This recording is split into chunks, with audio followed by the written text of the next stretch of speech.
Welcome to the dark and eerie world of the Marvel Multiverse, where things that go bump in the night are not just your imagination running wild, but a reality to be reckoned with. Welcome in, Nerd Squad. It's me, your host, Amanda McKnight, aka Vampex13. From bloodthirsty vampires to shape-shifting werewolves, from monstrous sea creatures to powerful demonic beings, the Marvel Multiverse is home to some of the most terrifying and fascinating creatures you can ever imagine. So buckle up as we take a spine-chilling journey through the top 10 horrifying monsters from Marvel Comics. Let me know your favorite monster in the comments, and let's get spooky. Number 10. Morbius. Despite sometimes being painted as a villain, Morbius is actually kinda not that. He's more complex than that. If anything, he's more anti-hero or sometimes even full-blown hero in modern comics, though he does sometimes become overtaken, of course, by his bloodlust, which is honestly what usually makes him evil. Or if you prefer his, what do they say, his plasma lust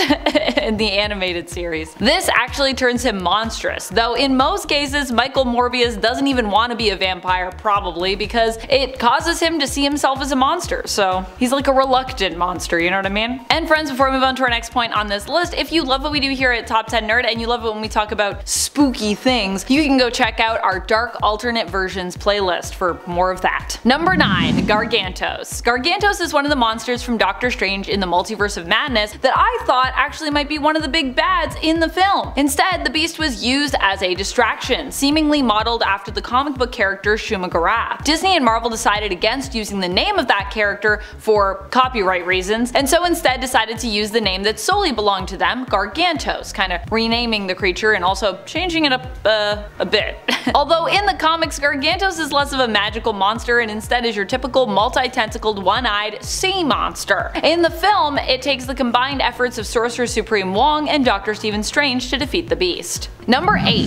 Sevilithi. The Sevilithi are extremely interesting to me. We learned of them as a people during the events of the Ten of Swords event and the Otherworld tournament, if you prefer, that followed in those event pages. Sevilith is a rival realm of Otherworld to Avalon. Basically, they are a vampiric society. Their younglings are born out of what appear to be kinda like blood pits, and they themselves drink blood. Their society actually kinda reminds me of the original backstory for Vampirella, who was at one point considered to be kind of like an alien vampire from the planet Draculon. The Sevilith aren't necessarily good or bad per se, but they are vampire-like creatures who live in a vampire's paradise under a black sun. So I think we can still consider them to be monstrous regardless of their alignment. Number 7. Werewolf by Night. While Werewolf by Night is typically painted in a more heroic light overall in the comics, he is still, at the end of the day, a werewolf, which does mean he is technically a monster. In the comics, Werewolf by Night is typically Jack Russell, but Jake Gomez has also been associated with the name as well, as the new Werewolf by Night. Jack Russell became a werewolf when he was 18 as the result of a family curse. When it comes to Jake Gomez, he's been a werewolf as long as I've known the character. I believe lycanthropy was something that was like somewhat passed down through the family. Jack's family, originally known as the Russoffs, got the curse because his ancestor, Grigory, attempted to get revenge on Dracula, who had killed his wife. During his attempt to take out Dracula, he was bitten by a werewolf who worked for the vampire and found himself and his kin cursed as a result. The curse, however, lied dormant until one day the reading of a passage in the Darkhold basically triggered it. Number 6. The Undying Ones. The Undying Ones are extremely strong and powerful demonic beings who served the Nameless One, seemingly inspired by monsters of Lovecraftian design. While Doctor Strange has fought against them before and did succeed initially when dealing with them, even despite besting them, they would end up costing him something. Either killing those he sought to protect, or just managing to succeed in whatever other devious mission they were up to, just as Doctor Strange arrived to stop them. Because of their ability to be a step ahead, at one point Doctor Strange even gets trapped in their dimension, sacrificing himself in order to close off a portal to Earth so they can't get back there. That's how much of a monstrous threat Strange considers them to be.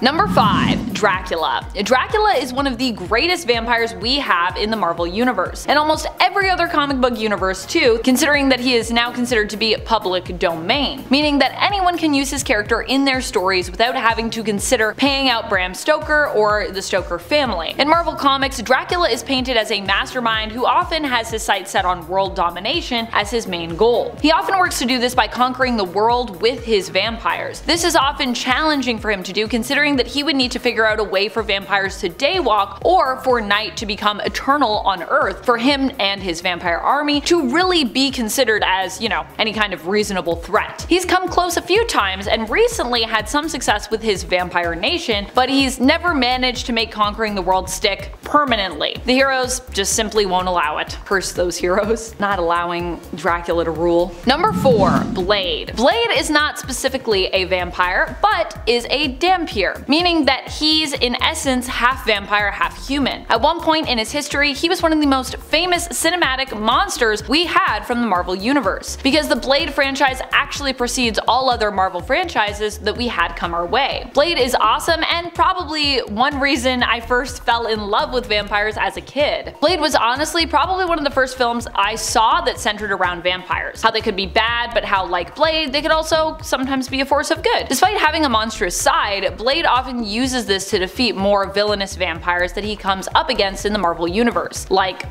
Dracula. Blade has gone on to even join the Avengers in comics. That is how influential and powerful he is. So he's a monster, but he's a good monster. Number 3. Strange Supreme. Strange Supreme is the dark Dr. Stephen Strange we saw as showcased in the Disney Plus What If streaming series in the season 1 episode What If Doctor Strange Lost His Heart instead of his hands. In this episode, Strange becomes obsessed with getting back Christine Palmer after losing her in a car accident instead of his hands. Because her death is considered an absolute point in time, the spirit of the Ancient One reappears to tell Strange that he cannot do anything to bring her back. Nothing. Strange gets split in twain, with one half of him choosing to do whatever it takes to get Christine back. This prompts him to turn to the dark arts, absorbing various creatures and monsters from the universe to get as much power as needed to reverse her death. Which he does do, but at a great cost. Very, very high cost. Number 2. Dormammu. When Doctor Strange was just starting out, he was sent to the Dark Dimension to battle Dormammu in order to save the world. Pretty big ask for someone just starting out. The Ancient One had sent Strange there as a last resort, as he himself was too weak to do battle. Stephen went, taking his place, but also proved to be not strong enough to defeat Dormammu. Instead, Stephen found a way around the whole battle, similar to his approach in the MCU. However, instead of trapping Dormammu in a time loop, Stephen at this point didn't even have the Eye of Agamotto yet in the comics, he decided to just help him out. You see, Dormammu had to expend energy to maintain a barrier in the Dark Dimension which kept out the Mindless Ones, and during their battle, the distraction of the fight caused him to drop the barrier. With the Mindless Ones on the loose, Stephen actually offered to help restore the barrier and keep the Mindless Ones out, and Dormammu begrudgingly promised that he would give up his attempt to invade Earth as a result. That's how you know Dormammu is terrifying, because most days, Stephen would rather just bargain with Dormammu than actually have to face him in a straight up battle, especially in the Dark Dimension where Dormammu is considered to be at his most powerful. Number 1. Null. Null might not be seen as a monster by some, but I would say he definitely feels like he could easily be the main baddie in a horror film, which is why I'm counting him here. Honestly, something I would love to see happen is a horror movie that was inspired by the King in Black event. From what I heard, Christian Bale as Gore the God Butcher wanted to go to that level of scary with his portrayal of the villain in Love and Thunder, but quickly picked up that,